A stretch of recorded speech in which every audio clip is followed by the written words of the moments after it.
പുലർച്ചെ രാവിലെ 4 മണിക്ക് പള്ളിയിൽ നിന്ന് പുറത്തേക്ക് ബോക്സ് ഇട്ട് മൈക്കിട്ട് മൗലിദ് പാരായണം കൊണ്ടാണ് ഇന്ന് രാവിലെ എഴുന്നേറ്റത്.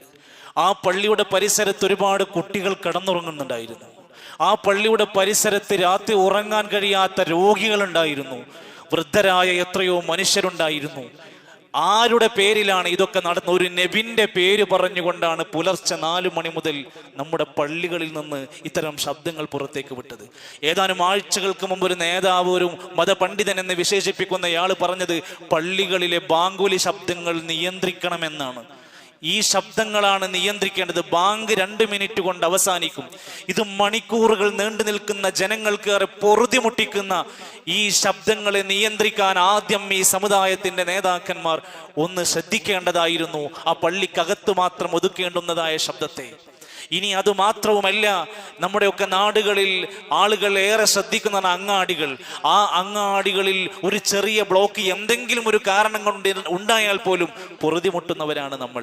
കാരണം നമ്മുടെ റസൂൽ സല്ലല്ലാഹു അലൈഹി വസല്ലം പറഞ്ഞ വാക്ക് ഇമാത്തത്തുൽ അദാ അനിൽ ത്വരീഖി ഹഖ്ഖുൻ, വഴിയിൽ നിന്ന് മാലിന്യങ്ങൾ, തടസ്സങ്ങൾ നീക്കുക എന്നത് സ്വതക്കയാണ്. ഇമാത്തത്തുൽ അദാ അനി ത്വരീഖി സ്വതഖത്തുൻ, വഴിയിലുണ്ടാകുന്ന തടസ്സങ്ങളും മാലിന്യങ്ങളും നീക്കം ചെയ്യുക എന്നത് പുണ്യപ്രവർത്തനമാണ്. അപ്പോൾ വഴിയും റോഡുകളും തടസ്സമാക്കി വരുന്ന വഴികളിൽ എത്രയോ ആളുകൾ അതിന്റെ പ്രയാസം അനുഭവിക്കുകയാണ്. ചിലരൊക്കെ അവരുടെ നാട്ടിലുണ്ടായ വഴക്കും വക്കാണവും ഇതിന്റെ പേരിൽ മണിക്കൂറുകൾ അല്ലെങ്കിൽ എത്രയോ സമയങ്ങൾ വഴിയിൽ നബിയുടെ പേര് പറഞ്ഞുകൊണ്ട് ബ്ലോക്ക് ഉണ്ടാക്കി. അതിന്റെ പേരിൽ ഇന്ന് രാവിലെ ഉണ്ടായ വഴക്കുകളുടെ വീഡിയോകൾ വന്നിട്ടുണ്ട്. അവരൊക്കെ എന്താണ് പറയുന്നത്? ഒരു നബിനെ, ഒരു പ്രവാചകനെ സ്നേഹിക്കുന്നതിന്റെ പേരിൽ നാട്ടിലാകെ പ്രശ്നമുണ്ടാവുക. അങ്ങനെ ഒന്ന് ഇസ്ലാമിൽ ഉണ്ടാകുമോ? നബി സല്ലല്ലാഹു അലൈഹി വസല്ലമയുടെ പ്രിയപ്പെട്ട ഉമ്മത്തീങ്ങളായ നമ്മളെല്ലാവരും ഏറെ ആലോചിക്കേണ്ടുന്ന, ചിന്തിക്കേണ്ടുന്ന ഒരു സമയത്താണ് ഇത് കടന്നു പോകുന്നത്. ഇത്തരത്തിൽ സമൂഹത്തിൽ പല തിന്മകളും കണ്ടുകൊണ്ടിരിക്കുമ്പോൾ ആരെങ്കിലും ഇതിനെതിരെ ശബ്ദിച്ചാൽ പിന്നെ ഞങ്ങൾ അതിന് വാശി തീർക്കാൻ വേണ്ടി കൂടുതൽ ചെയ്യുമെന്ന അവസ്ഥയാണ്. കാര്യം ശരിയല്ല, ഇതിങ്ങനെ നിങ്ങൾ ചെയ്യാതിരിക്കാൻ ശ്രദ്ധിക്കണം എന്ന് പറഞ്ഞാൽ ഞങ്ങൾ ഇല്ലതും ഇല്ലാത്തതും എന്തും ഇതിനേക്കാൾ കേമമാക്കുമെന്ന് പറഞ്ഞ് ഇതിനപ്പുറം പ്രവർത്തിച്ചു കൊണ്ടിരിക്കുമ്പോൾ പ്രിയപ്പെട്ട മുസ്ലിമീങ്ങളായ ഞാനും നിങ്ങളുമൊക്കെ ഒന്ന് സ്വയം വിലയിരുത്തുക. റബീഉൽ അവ്വൽ മാസം കടന്നു വരുമ്പോൾ 3 ചരിത്ര സംഭവങ്ങളെ മനസ്സിൽ കൊണ്ട് സൂക്ഷിക്കാൻ കഴിയണം.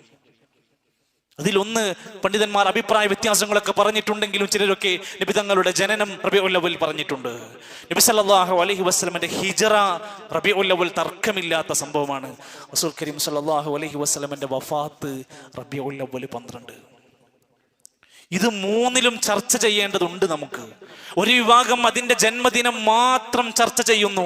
യഹൂദി നസ്രാനികളെ പോലെ അവർ ബർത്ത്ഡേ ആഘോഷങ്ങളുടെ പിറകിലാണ് ആ കൗം ഉള്ളത്. ഒന്ന് ആലോചിച്ചോക്കി, നമ്മൾ നമ്മുടെ നാട്ടിലത്തെ ഒരാളുടെയും ജന്മദിനം ആഘോഷിക്കില്ല, എന്നാൽ അവർ പ്രവാചകന്റെ ജന്മദിനം ആഘോഷിക്കുന്നു. നമ്മുടെ നാട്ടിൽ പലരുടെയും ആണ്ട് കഴിച്ചുകൊണ്ടിരിക്കുന്നു. അവർ മരിച്ച ദിവസം നോക്കിയിട്ട് ആണ്ട് ഷെയ്ഖ് ജീലാനിക്ക് ആണ്ടുണ്ട്, റിഫായിക്ക് ആണ്ടുണ്ട്. നമ്മുടെ നാട്ടിൽ നടന്നുകൊണ്ടിരിക്കുന്ന പല ആൾക്കാർക്കും ആണ്ട് കഴിച്ചുകൊണ്ടിരിക്കുന്നുണ്ട്. എന്നാൽ റസൂൽ കരീം സല്ലല്ലാഹു അലൈഹി വസല്ലമയുടെ വഫാത്ത് സ്ഥിരീകരിച്ച റബീഉൽ അവ്വലിൽ ഈ ഖൗം എന്തുകൊണ്ടാണ് ആണ്ട് കഴിക്കാത്തത്? അവർക്കിഷ്ടമുള്ളത് നടത്തും, അവർ തീരുമാനിക്കുന്നത് നടത്തും. അതിനപ്പുറത്ത് ദീൻ അവർക്ക് ബാധകമല്ല. കാരണം ദീനിൽ ആണ്ടേ ഇല്ല, ജന്മദിനാഘോഷങ്ങളേ ഇല്ല. അതുകൊണ്ട് തന്നെ ഹിജ്റ നമുക്ക് പാഠമാകേണ്ടതുണ്ട്, വിശദീകരിക്കപ്പെട്ടിട്ടുണ്ട് പല സന്ദർഭങ്ങളിലും. മുഹറം മാസത്തിന്റെ സമയത്ത് ഖുതുബകളിലൂടെയൊക്കെ നമ്മളത് പറഞ്ഞിട്ടുണ്ട്. പക്ഷേ റബീഉൽ അവ്വൽ 12 കടന്നു വരുമ്പോൾ നബി സല്ലല്ലാഹു അലൈഹി വസല്ലമയുടെ വഫാത്തൊന്ന് ഓർത്തു നോക്കാതെ നമുക്ക് എങ്ങനെയാണ് കടന്നു പോകാൻ കഴിയുക? ചരിത്രത്തിൽ കാണാൻ സാധിക്കും, മഹാരഥന്മാരായ ഉലമാക്കന്മാരൊക്കെ ഈ രംഗം വിശദീകരിക്കുന്നുണ്ട്. ഇത് നമ്മുടെ നാട്ടിൽ മാത്രമല്ല, മിസ്റിൽ ഏതാനും വർഷങ്ങൾക്ക് മുമ്പ് ഇബ്നു നബാത്ത എന്നറിയപ്പെടുന്ന ഒരു പണ്ഡിതന്റെ ഖുതുബകൾ ഉണ്ടായിരുന്നു. ആ ഖുതുബകൾ നല്ല ആശയ സംഭവിഷ്ടമായി കൊണ്ട് അറബിയിലായി അത് ക്രോഡീകരിച്ചിട്ടുണ്ട്. ഇന്ന് നമ്മുടെ നാട്ടിലെ അറബിയിൽ ഇതേ സമയത്ത് നമ്മുടെ പരിസരത്ത് നടക്കുന്ന പള്ളികളിലൊക്കെ ആ ഖുതുബയാണ് മെമ്പറിൽ കയറിയിട്ട് അറബിയിൽ അവർ വായിച്ചു കൊണ്ടിരിക്കുന്നത്. ആ ഖുതുബയുടെ തലക്കെട്ട് എന്താണെന്ന് നിങ്ങൾക്കറിയോ? വഫാത്തുൻ നബി സല്ലല്ലാഹു അലൈഹി വസല്ലം. നിങ്ങൾ ഇന്ന് പോയിട്ട് നിങ്ങളുടെ മഹല്ലിലെ ഖതീബിന്റെ കയ്യിൽ നിന്ന് ഇന്ന് ഓതിയ വെള്ളിയാഴ്ച ഖുതുബന്റെ പേജ് തരാൻ പറയും. അതിന്റെ ഹെഡിങ് റബീഉൽ അവ്വൽ 2ാമത്തെ വെള്ളിയാഴ്ച വഫാത്തുൻ നബി എന്ന ഹെഡിങ് ഉള്ള ഖുതുബയാണ് ഇന്ന് പള്ളികളിൽ അറബിയിൽ ഖുതുബ നടത്തിയത്. എന്തുകൊണ്ട് അതിന്റെ അർത്ഥം ഒന്ന് താഴെയുള്ള ജനങ്ങൾക്ക് പറഞ്ഞു കൊടുക്കാത്തത്? തൊട്ടടുത്ത് നടക്കുന്ന റാലിയിൽ ഒറ്റ മനുഷ്യൻ ഉണ്ടാവില്ല. അതുകൊണ്ട് അവർ അതിൻ്റെ അർത്ഥവും ആശയവും പറയാൻ സന്നദ്ധരാകുന്നില്ല. നമുക്കെന്തിന് ഭയപ്പെടണം പ്രിയപ്പെട്ടവരെ?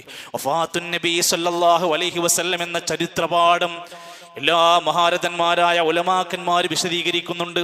റസൂൽ സല്ലല്ലാഹു അലൈഹി വസല്ലമ തങ്ങൾ മരിച്ചു എന്ന സംഭവം കഴിഞ്ഞപ്പോൾ മഹദി ഉമ്മു ഐമൻ റളിയല്ലാഹു അൻഹ അവിടുന്ന് ഇരുന്ന് കരയാൻ തുടങ്ങുകയാണ്.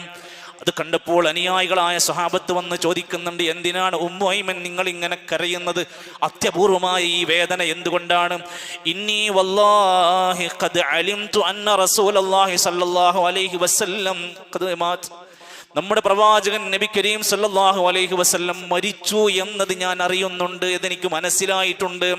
വലാകിൻ ഇന്നമാ അബ്കി, പക്ഷേ ഞാൻ കരയുന്നത് അതുകൊണ്ട് മാത്രമല്ല, അലൽ വഹിയില്ലദീ ഇൻഖതഅ അന്നാ മിനസ് സമാ, ഇനി ഒരിക്കലും ആകാശലോകത്തുനിന്ന് വഹി വരൂല, ഇനി ജിബ്രീൽ ഭൂമിയിലേക്ക് വഹി വരില്ല, ഇനി ലോകത്ത് ഒരു പ്രവാചകനും നമ്മുടെ നാട്ടിൽ വരില്ല എന്ന് ആലോചിച്ചുകൊണ്ടാണ് ഞാൻ കരയുന്നത്. തൊട്ടു മുമ്പിലുണ്ടായിരുന്ന അബൂബക്കർ സിദ്ദീഖ് റളിയല്ലാഹു അൻഹു, ഇടതുഭാഗത്തുണ്ടായിരുന്ന ഉമർ ഖത്താബ് റളിയല്ലാഹു അൻഹുമാ, രണ്ടുപേരും ഇത് കേട്ടപ്പോൾ അവിടെ മുതൽ ഇരുന്ന് തേങ്ങി തേങ്ങി കരയുന്നതായി ഞങ്ങൾ കണ്ടു എന്ന് സ്വഹാബത്ത് പറയുകയാണ്. അള്ളാഹുവിന്റെ ഖുർആൻ നബി തങ്ങളുടെ വഫാത്തിന് മുമ്പ് നബിക്ക് ഒരു ഓർമ്മപ്പെടുത്തലുണ്ടാക്കി. ഇന്നക മയ്യിതും വ ഇന്നഹും മയ്യിതൂൻ, നബിയേ നിങ്ങൾ മരിക്കുന്നതാണ്, അവരൊക്കെ മരിച്ചവരാണ്. മുമ്പുണ്ടായിരുന്ന ഖൗമ്, മുമ്പുണ്ടായിരുന്ന പ്രവാചകന്മാരൊക്കെ മരണപ്പെട്ടതുപോലെ. സുമ്മ ഇന്നകും യൗമൽ ഖിയാമത്തി ഇൻദ റബ്ബികും തഖ്തസിമൂൻ, പിന്നീട് നിങ്ങൾ പരലോകത്ത് നിങ്ങളുടെ റബ്ബിന്റെ അടുത്ത് തർക്കിക്കുന്നവരായി ജനങ്ങളെ ഒരുമിച്ച് കൂട്ടപ്പെടുന്ന ഒരു ദിവസം വരാനുണ്ട്. സൂറത്ത് സുമറിന്റെ 31-ാമത്തെ ആയത്തിറങ്ങി. അതും കഴിഞ്ഞ് കുറച്ചു ദിവസങ്ങൾ കഴിഞ്ഞാണല്ലോ ഇദാ ജാ നസ്റുല്ലാഹി വൽ ഫത്ഹ്. ഇതൊക്കെ മരണത്തിന്റെ ചില സൂചനകൾ നൽകുന്ന ആയത്തുകളായിരുന്നു. അതും കഴിഞ്ഞ് ചില ചരിത്രങ്ങൾ പറയാണ്, സാധാരണ 20 ദിവസം നബിതങ്ങൾ ഇഅ്തികാഫിരിക്കാറില്ല, എന്നാൽ അവസാനത്തെ റമദാനിൽ 20 ദിവസങ്ങളോളം ഇഅ്തികാഫിരുന്നതും ചില അടയാളമാണ്. ഹജ്ജിന്റെ കർമ്മങ്ങൾ അതുവരെയും പഠിപ്പിക്കാൻ അവസരം കിട്ടിയില്ല, അവസാനത്തെ ഹജ്ജ് ചെയ്തതും അത് പഠിപ്പിക്കാൻ പറ്റുന്ന ഒരു വേദിയായി മാറുകയായിരുന്നു. മാത്രമല്ല, ഒരു സഫർ മാസത്തിൽ പ്രവാചകനെ രോഗം ബാധിക്കുകയാണ്. പണ്ട് അവിടുത്തെ ഒരു യുദ്ധത്തിന്റെ സമയത്ത്, ഹന്തക്കിന്റെ സമയത്ത്, ഒരു ജൂതയായ കുടുംബം കൊടുത്ത വിഷത്തിന്റെ അംശങ്ങൾ കൂടെ ഉണ്ടായിരുന്ന ബിശ്ർ റളിയല്ലാഹു അൻഹു ആ ഭക്ഷണം കഴിച്ചിട്ട് മരിക്കുകയാണ്. നബി സല്ലല്ലാഹു അലൈഹി വസല്ലമക്ക് ആ ജൂത പെണ്ണ് കൊടുത്ത ഭക്ഷണത്തിന്റെ വിഷാംശങ്ങളുടെ അവശിഷ്ടങ്ങൾ ബാക്കിയാകുന്നത് അവസാനം വേദനിക്കുന്ന സമയത്തും പ്രവാചകൻ പറയുന്നുണ്ട്, ആയിഷ, അന്ന് ആ പെണ്ണ് തന്ന വിഷത്തിന്റെ അംശങ്ങൾ എന്നെ വല്ലാതെ ഇപ്പോഴും വേദനിപ്പിച്ചു കൊണ്ടിരിക്കുന്നു. എന്റെ സുഹൃത്തുക്കളെ ആലോചിച്ച് നോക്ക്, 11 ദിവസം നബി സല്ലല്ലാഹു അലൈഹി വസല്ലം രോഗിയായി നമസ്കരിക്കുന്നു, ഇമാമ് നിൽക്കുന്നു.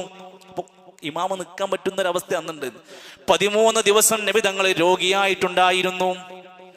എന്നാൽ നബി സല്ലല്ലാഹു അലൈഹി വസല്ലം മരിക്കുന്നതിന്റെ 3 ദിവസം മുമ്പ് മുതൽ ചില ഉപദേശങ്ങൾ തുടരെയായി വഹി വരാൻ തുടങ്ങി. സാധാരണ വഹീനൊരു ഗ്യാപ്പ് ഉണ്ടാവാറുണ്ടായിരുന്നു, എന്നാൽ മരിക്കുന്നതിന് മുമ്പുള്ള ദിവസങ്ങളിൽ തുടർച്ചയായ അനസ് റളിയല്ലാഹു അൻഹു പറയാണ്, നിലക്കാത്ത പ്രവാഹം പോലെ വഹി ഇങ്ങനെ വരാൻ തുടങ്ങുമായിരുന്നു.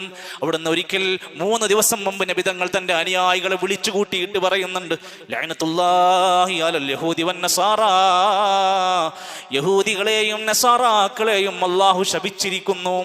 ഒരു നേതാവ് മരിക്കുന്നതിന്റെ മുമ്പ് തന്ന വസിയത്ത് നമ്മൾ പാലിക്കാൻ എത്രമാത്രം താല്പര്യം കാണിക്കണം. സ്നേഹമുണ്ടെങ്കിൽ ആ യഹൂദി നസ്രാനികളെ ശപിക്കാനുള്ള കാരണം, ഇത്തഖദൂ ഖുബൂറ അംബിയാഇഹിം മസാജിദ, അവരുടെ കൂട്ടത്തിലെ അമ്പിയാക്കന്മാർ മരിച്ചു കഴിഞ്ഞാൽ ആ ഖബറുകളെ സുജൂദിന്റെ മസ്ജിദുകളായ ആരാധനയുടെ കേന്ദ്രങ്ങളാക്കി മാറ്റുമായിരുന്നു. ഖബർ ആരാധന ചെയ്തുകൊണ്ടിരിക്കുന്ന യഹൂദി നസാറാക്കളെ ശപിച്ചിരിക്കുന്നു എന്ന് മരിക്കുന്നതിന് മുമ്പ് വസിയത്ത് പറഞ്ഞിട്ടാണ് നബി തങ്ങൾ പോയതെങ്കിൽ, നമ്മുടെ നാട്ടിലെ മഹല്ലുകളിൽ പള്ളിയോട് ചാരത്ത് നിൽക്കുന്ന മഖാമുകൾ, ദർഗകൾ എന്തുകൊണ്ട് നമുക്ക് മാറ്റാൻ കഴിയുന്നില്ല? അള്ളാഹുവിന്റെ ശാപമുണ്ടായതിന്റെ കാരണം പറഞ്ഞിട്ട് പോലും ആ നബിന്റെ വാക്ക്, വസിയത്ത് മരിക്കുന്നതിന്റെ മുമ്പ് പറഞ്ഞ കാര്യം പോലും നടപ്പിലാക്കാൻ കഴിയാതെ നമ്മൾ എത്ര പാടിയാലും, നമ്മൾ എത്ര ചോറ് കൊടുത്താലും, നമ്മൾ എന്തൊക്കെ നടത്തിയാലും ഈ കൽപ്പനക്ക് വിപരീതമല്ലേ എന്നൊന്ന് ചിന്തിച്ചു നോക്ക്.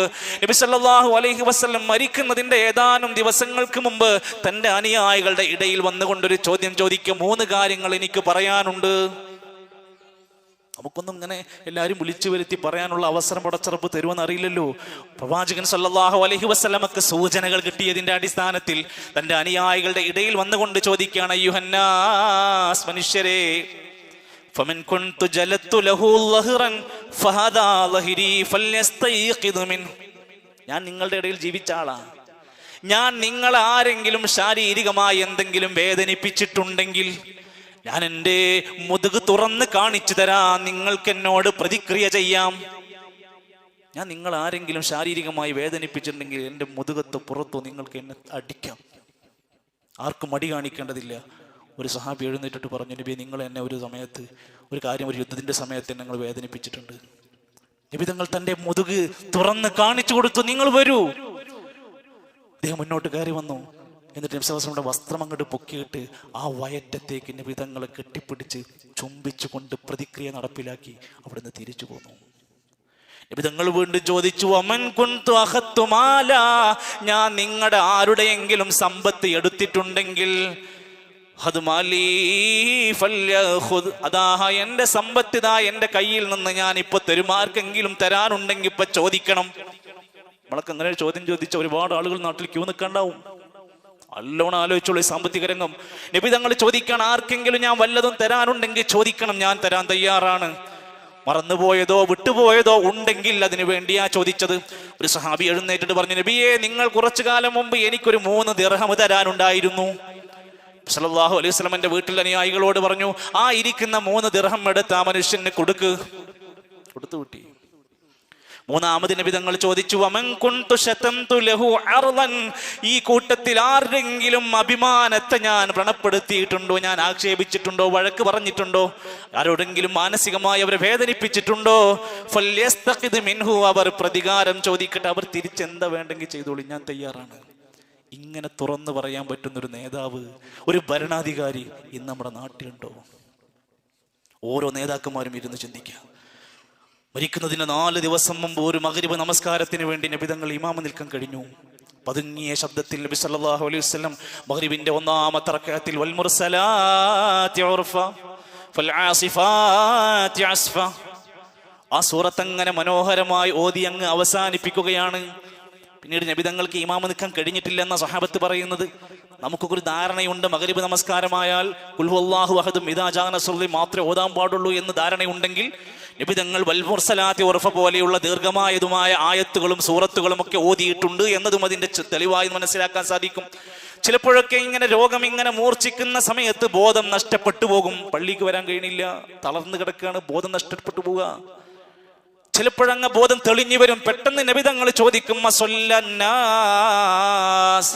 അവരൊക്കെ ജനങ്ങളൊക്കെ നിസ്കരിക്കുന്നുണ്ടോ, അവർ നിസ്കരിച്ചോ എന്ന് ഇടക്കിടക്ക് ബോധം വരുമ്പോഴങ്ങനെ ചോദിക്കുന്നുണ്ട്. പ്രിയപ്പെട്ട മുസൽമാനെ, കൊടിതോരണങ്ങൾ കെട്ടിത്തൂക്കാൻ നമ്മൾ ഉണ്ടായിരുന്നു. ആഘോഷരാവിൽ അങ്ങാടിയിൽ പൂർവ്വ വിദ്യാർത്ഥികളും പായസായ കാരണവന്മാരും കോൽക്കളി പാടാനുണ്ടായിരുന്നു. നാട്ടിലെ പള്ളി അലങ്കരിക്കാൻ ആളുകളുണ്ടായിരുന്നു, കലാമേളയിൽ ആളുകളുണ്ടായിരുന്നു. നമ്മൾ എത്ര പേര് നമസ്കാരത്തിന് പള്ളിയിൽ ഉണ്ടാകാറുണ്ട്? മരിക്കുന്നതിന് മുമ്പ് ചോദിച്ച ചോദ്യം, നിസ്കരിച്ചോ? നമ്മൾ എത്ര പേര് അങ്ങനെ ളുഹറിനും അസ്റിനും പള്ളിയിൽ പോകുന്ന സ്വഭാവശീലം നമുക്കുണ്ട്? നമസ്കാരത്തിന്റെ ഗൗരവം എത്രയാണ്? മരിക്കുന്നതിന്റെ 3 ദിവസം മുമ്പ് നബി തങ്ങൾ പറയുന്നുണ്ട്, ലാ യമൂതന്ന അഹദുക്കും ഇല്ലാ വഹുവ യുഹ്സിനുല്ലന്ന ബില്ലാഹി അസ്സ വജൽ, നിങ്ങളിൽ ഒരാളും മരിക്കുന്ന സമയത്ത് അല്ലാഹുവിനെ കുറിച്ച് മോശപ്പെട്ടത് വിചാരിച്ചുകൊണ്ട് മരിക്കരുത്.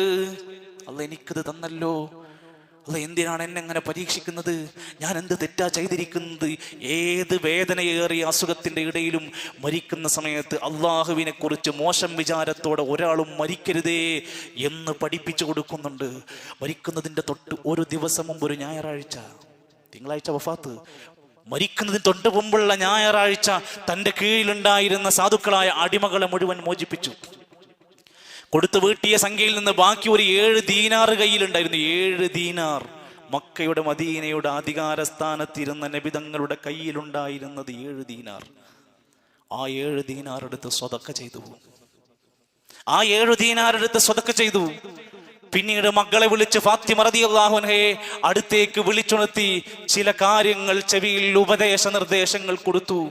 ഞാൻ മരിച്ചാൽ എൻ്റെ കുടുംബത്തിൽ നിന്ന് ആദ്യമായി എൻ്റെ ഖബറിൻ്റെ ചാരത്തേക്ക് വരുന്നത് നീയായിരിക്കുമെന്ന് സൂചന കൊടുത്തു. 6 മാസം കഴിഞ്ഞപ്പോൾ ഫാത്തിമ റളിയല്ലാഹു അൻഹയുടെ മരണമായിരുന്നു. പേരക്കുട്ടിയായിരുന്ന ഹസൻ ഹുസൈൻ റളിയല്ലാഹു അൻഹുമ അടുത്തേക്ക് വിളിച്ച് അവർക്ക് ചില നിർദ്ദേശങ്ങൾ പ്രവാചകന്റെ ചുണ്ടുകൾക്കിടയിൽ നിന്ന് അവർക്ക് കേൾക്കാൻ കഴിഞ്ഞു.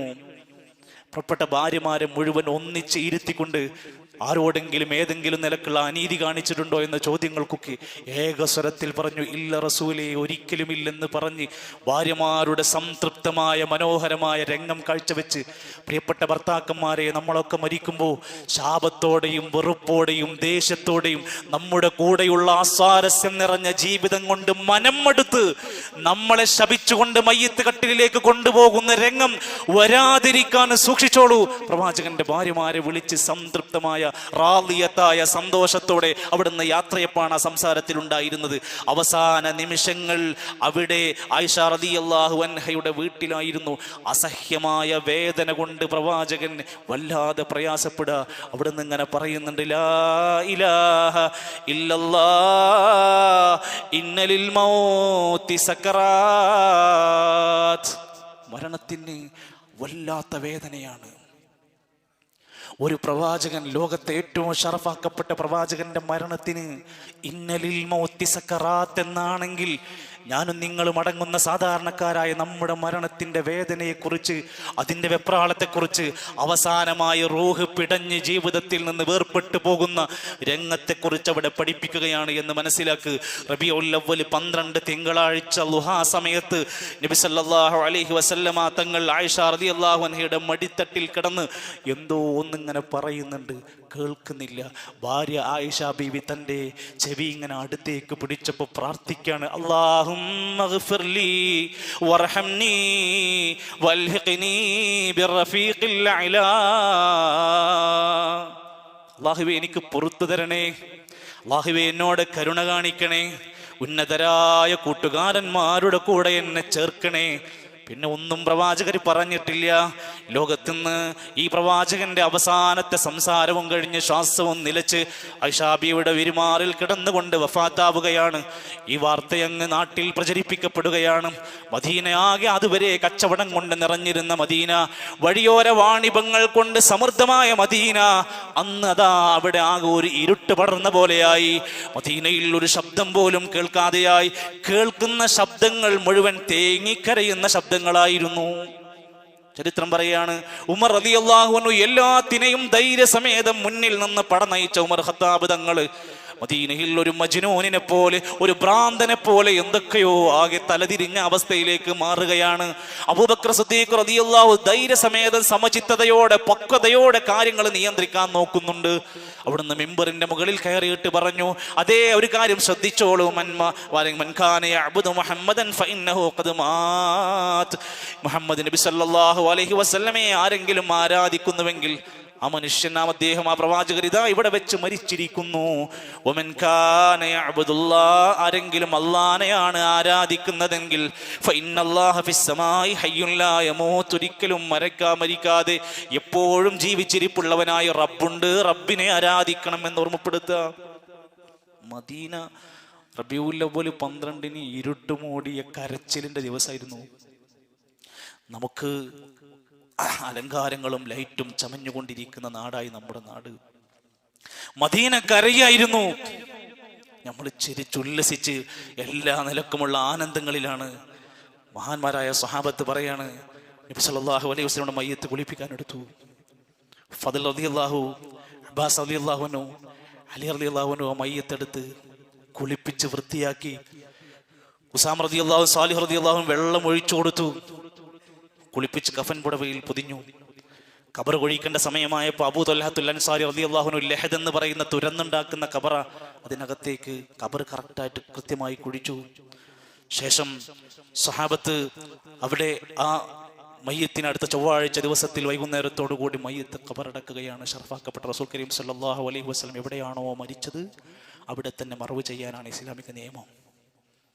ആ സംഭവം കഴിഞ്ഞു. പിന്നീടുള്ള ദിവസങ്ങൾ പറയാണ്, പിന്നീട് മദീനയിൽ സ്വഹാബത്ത് കണ്ടാൽ പരസ്പരം വാതോരാതെ സംസാരിച്ചിരുന്ന സ്വഹാബത്ത് കണ്ട് സലാം പറഞ്ഞിട്ട് നിന്ന് പരസ്പരം കരയായിരുന്നു. നിങ്ങൾക്ക് പറ്റുമെങ്കിൽ തുറന്ന് വായിച്ചു നോക്ക് ഇസ്ലാമിന്റെ ഗ്രന്ഥം.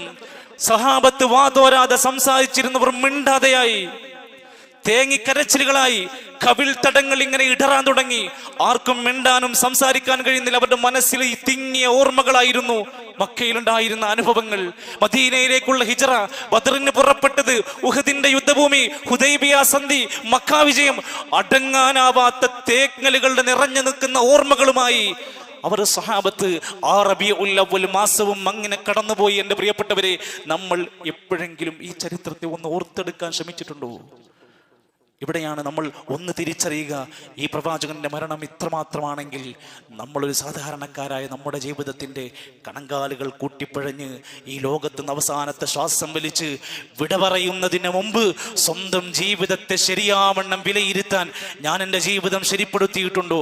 ഞാൻ ആരെയെങ്കിലും ഉപദ്രവിച്ചിട്ടുണ്ടോ? ഞാൻ ആരെയെങ്കിലും നോവിച്ചിട്ടുണ്ടോ? ഞാൻ അള്ളാഹിനോടുള്ള കടമ പൂർത്തിയാക്കിയിട്ടുണ്ടോ? ഞാൻ ശരിക്കുള്ള മടക്കത്തിൽ പരലോകത്ത് വിജയിക്കാനുള്ള ഒരുക്കങ്ങൾ തയ്യാറാക്കി വെച്ചിട്ടുണ്ടോ എന്ന് നല്ലവണ്ണം ഇരുന്നാലോചിച്ചുകൊണ്ട് ഈ മരണത്തിൽ നിന്ന്, ഈ വഫാത്തിൽ നിന്ന് പാഠം ഉൾക്കൊണ്ടുകൊണ്ട് അള്ളാഹുവിൻ്റെ പ്രവാചകരെ അങ്ങേയറ്റം സ്നേഹിച്ച് സന്തോഷത്തോടെ സ്വർഗത്തിലെത്തുന്ന ഒരു ജീവിതത്തിനു വേണ്ടി നേരാവണ്ണം സിറാത്തുൽ മുസ്തഖീമിൻ്റെ പാതയിൽ ഉറച്ചു നിന്നുകൊണ്ട് ജീവിച്ചു മരിക്കാൻ നാം ഓരോരുത്തരും ശ്രമിക്കണം. അള്ളാഹു നമ്മെ സഹായിക്കുമാറാകട്ടെ.